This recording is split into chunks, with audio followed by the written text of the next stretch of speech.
પ્રશ્ન છે કે મારા ભાઈ અપરિણિત છે, એમને ક્યારેય બી મેરેજ કર્યા નથી, એમણે પોતાના નામે એક પ્રોપર્ટી ખરીદી છે. હવે એમની ઉંમર પોતાની ઉંમર લગભગ 67 વર્ષની થઈ ગઈ છે. ભગવાન ના કરે ને જો એમની મૃત્યુ થાય તો આ પ્રોપર્ટી કોને મળે?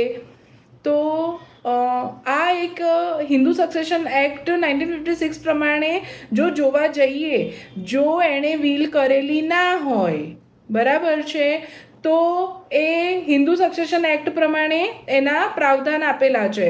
જેમ કે એમ કહેવા જઈએ કે ક્લાસ 1 હાયર, ક્લાસ 1 હાયરની અંદર જ્યારે પણ હિન્દુ મેલ અનમેરિડ હોય અને એની પ્રોપર્ટી જનરલી ક્લાસ 1 હાયરની અંદર મધરને જતી હોય છે. પણ ઉંમર આટલી છે, મે બી મધર અલાઈવ છે યા નથી, એ બી એક પ્રશ્ન છે. તો પછી ક્લાસ 2 હાયર્સની અંદર જાય. ક્લાસ 2 હાયર્સની અંદર બી ફર્સ્ટ એન્ટ્રી આવે છે ફાધરની. જો ફાધર અલાઈવ છે તો પ્રોપર્ટી ક્લાસ 2 હાયર્સમાં ફાધર્સમાં જશે, અને જો ને ફાધર પણ અલાઈવ નથી, એજ પ્લસ છે, તો ફાધર અલાઈવ નથી તો પછી સિબલિંગ્સ એટલે બ્રધર્સ, સિસ્ટર્સ, ઓકે, એ એના એન્ટ્રી 2ની અંદર જશે. જો એન્ટ્રી 2માં જે પણ અવેલેબલ છે, બ્લડ હોય કે હાફ બ્લડ હોય, ઓકે, હાફ બ્લડ માટે આપણે હું ફ્યુચરમાં ક્યારેક ને કાં તો મને કમેન્ટ કરજો કે ને તમારે ને હાફ બ્લડ શું જાણવું છે, તો એ પ્રમાણે હું જણાવીશ. હાફ બ્લડ સિબલિંગ્સ હોય એ અને blood siblings, real brother sister, એ બધાને તમારે જઈ શકશે આ પ્રોપર્ટી.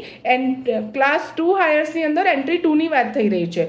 પછી એન્ટ્રી 3ની વાત આપણે કરીએ તો સિબલિંગ્સ ના હોય, કે સપોઝ એમના રિયલ બ્રધર સિસ્ટર કોઈ જીવતા નથી, તો પછી સિબલિંગ્સના જે બી ચિલ્ડ્રન્સ હોય, દીકરા દીકરી એટલે કે ભાઈ બહેનના જે બી દીકરા દીકરી છે એને જઈ શકે છે. જો આ બધામાંથી ક્લાસ 1 હાયર, ક્લાસ 2 હાયર્સની એન્ટ્રી 1, 2 એન્ડ 3 ત્રણેયની વાત કરી, જો એ હયાત નથી તો પછી કોગ્નેટ્સ અને એગ્નેટ્સને જઈ શકે છે. એટલે કે એમના જે બી ને ફાધર અને મધર ના હતા એમાં પણ એન્ટ્રી વાઇઝ ને એનું જઈ શકે છે. જનરલી ને એન્ટ્રી 3 સુધીમાં કોઈને કોઈ મળી આવતું હોય છે અને એને પ્રોપર્ટી ડિવાઈડ થતી હોય છે.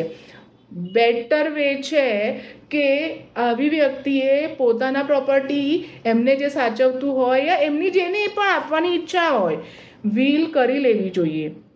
વિલમાં ઘણા બધા પોઈન્ટ્સને પ્રોપર લખાવા જોઈએ, ક્લોઝિસ લખાવા જોઈએ, જેથી ઇન ફ્યુચર પ્રોબેટ લેવામાં તમારે વાંધો આવે નહીં અને પ્રોપર્ટી જેને ધારો છો એને તમે આપો છો એ